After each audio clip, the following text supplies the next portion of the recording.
operator 4643. Yes, ma'am. My husband has become violent. Sending emergency. My mommy and Daddy are having a fight. Something I want to get your Yes, I need police department at my home right now. My husband just attacked me.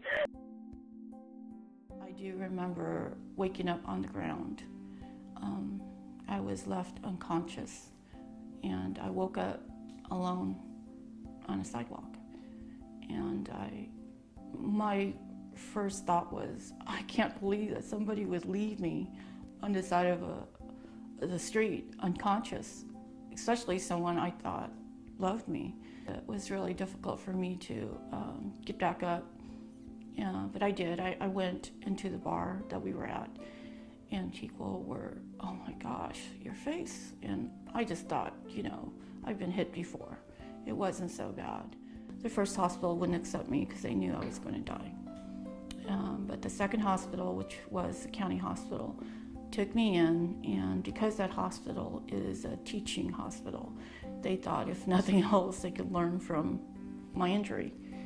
And so they took me in and they started cutting all of the right side of my face because it had turned into gangrene. Luckily, by some miracle, they saved me. They did have to cut everything. You just saw an eye, a nose, and half a lip hanging. That's all I was. A victim speaks out. He threw gasoline at me, and I went up in flames. She's showing her face for the first time on television. You look shocked.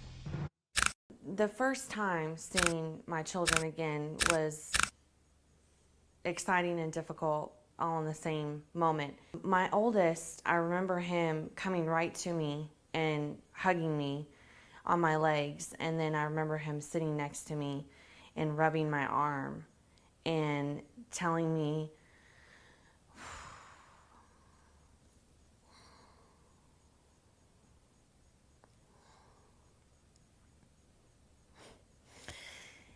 he was telling me that I was still beautiful. I still had a key to his home that we had once shared. So I ended up stopping at his house in between school and work on that day because it was just more familiar. I had lived there for so long. So I stopped there, and when I entered the home, I just set everything down, and I ended up changing and I went for a jog. Upon entering the home the second time, he was there, stark naked, with a butcher knife, and shaved, and just bum rushed me at the front door. He ended up taking me into the garage and put me face down on a blanket that he had already placed there, proceeded to try to rape me with a knife to my throat. After he was threatening me with a knife, that he proceeded to light a candle that we once had in our bathroom for over 5 years that was the scent of cucumber melon. Lit the candle, set it on the washer. He then ended up hitting me in the head with a hammer 4 times, striking me two times on each side. And then he just ended up tossing gasoline on me and threw the candle at me, and I was in flames before the candle even hit me.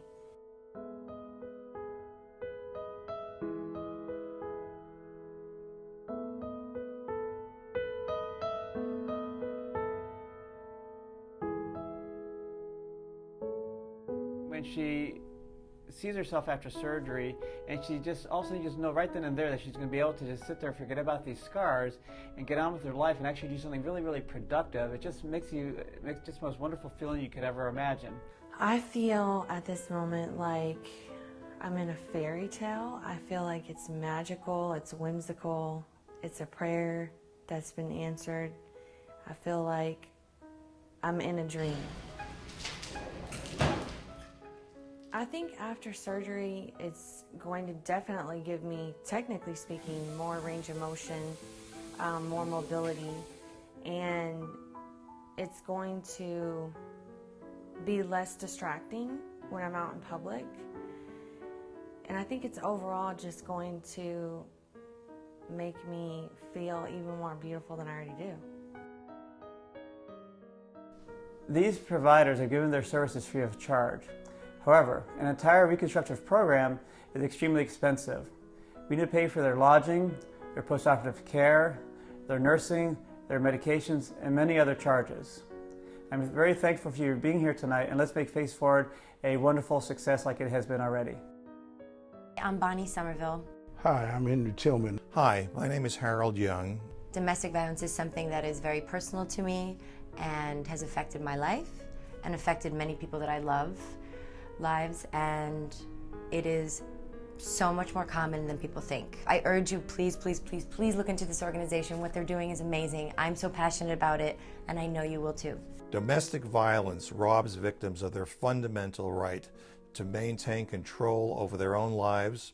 Individuals who are abused live in fear and isolation in the one place that they should feel safe, their home. Face Forward helps to erase these scars. And again, the Maple Counseling Center is very glad and appreciative that we're able to help these victims to deal with the psychological injuries that they have suffered.